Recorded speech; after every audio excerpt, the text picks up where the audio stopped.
ہمارے نبی کو اللہ نے دو آپشن دیے کہ اے میرے نبی اگر آپ چاہیں تو آپ کی آدھی امت کو جو گناہگار ہے اس کو میں جنت کے اندر داخل کر دوں گا.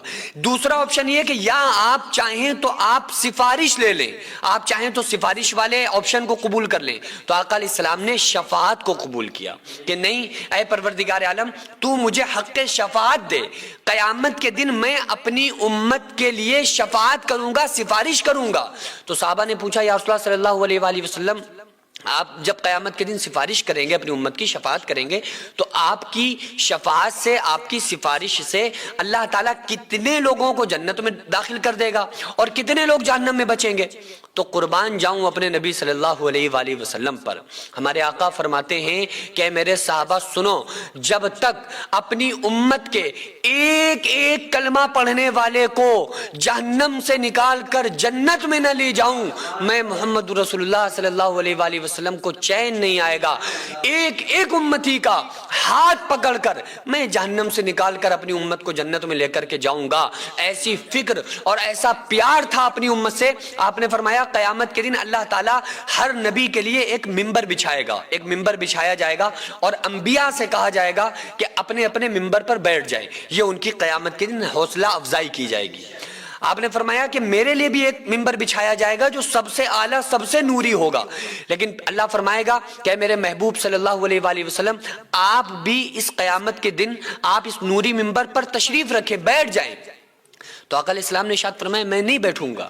صحابہ نے پوچھا یا رسول اللہ کیوں نہیں بیٹھیں گے؟ تو آپ نے فرمایا کہ میں اللہ کا حکم پورا کرنے کے لیے میں اس ممبر پہ ہاتھ رکھ دوں گا لیکن میں بیٹھوں گا نہیں. کہا یا رسول اللہ آپ بیٹھیں گے کیوں نہیں؟ آپ نے فرمایا کہ اے میرے صحابہ مجھے اندیشہ ہوگا, مجھے یہ خوف ہوگا کہ کہیں ایسا نہ ہو کہ یہ نوری ممبر مجھے اڑا کے جنت میں نہ لی جائے اور میری امت میدان محشر میں پریشان نہ رہ جائے. میں تو اپنی امت کو اپنے ساتھ جنت میں لے کر کے جاؤں گا. ایک بات اور بتاؤں, صحابہ نے پوچھا یا رسول اللہ قیامت کے دن آپ ملیں گے کہاں؟ کیونکہ آپ تو نبیوں کی صف میں کھڑے ہوں گے, ہم صحابہ ہیں نبیوں کی صف میں نہیں کھڑے ہوں گے, تو آپ کو ہم کیسے تلاش کریں, کہاں ڈھونڈیں؟ تو آقا علیہ السلام نے ارشاد فرمایا اے صحابہ سنو, قیامت کے دن 120 صفیں ہوں گی. ان 120 صفوں میں سارے لوگ ہوں گے. امیروں کی صف الگ ہوگی, غریبوں کی الگ ہوگی, نبیوں کی الگ ہوگی, شہداء کی الگ ہوگی, گناہگاروں کی الگ ہوگی.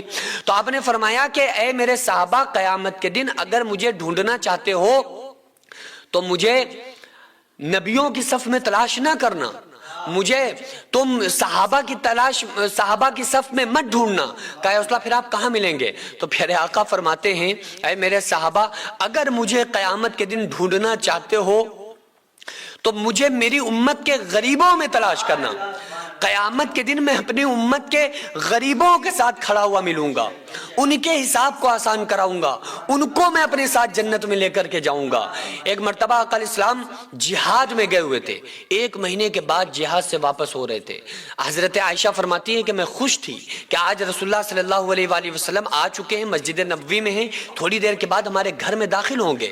اس کے بعد جب آپ آئیں گے تو کچھ کھانے پینے کا سامان لے کر کے آئیں گے, کیونکہ 2 مہینے 1 مہینہ گزر چکا ہے, عائشہ کے گھر میں چولہا نہیں جلائے, 1 مہینے سے کھانا نہیں پکائے. تو آج جنگ فتح ہو گئی, آج کچھ کھانے پینے کا سامان بھی لے کر آئیں گے اور رسول اللہ صلی اللہ علیہ وآلہ وسلم کے آنے کی خوشی میں استقبال میں کھڑی ہوئی ہیں حضرت عائشہ. شام کا وقت آیا, رسول اللہ صلی اللہ علیہ وآلہ وسلم گھر کے اندر داخل ہوئے. حضرت عائشہ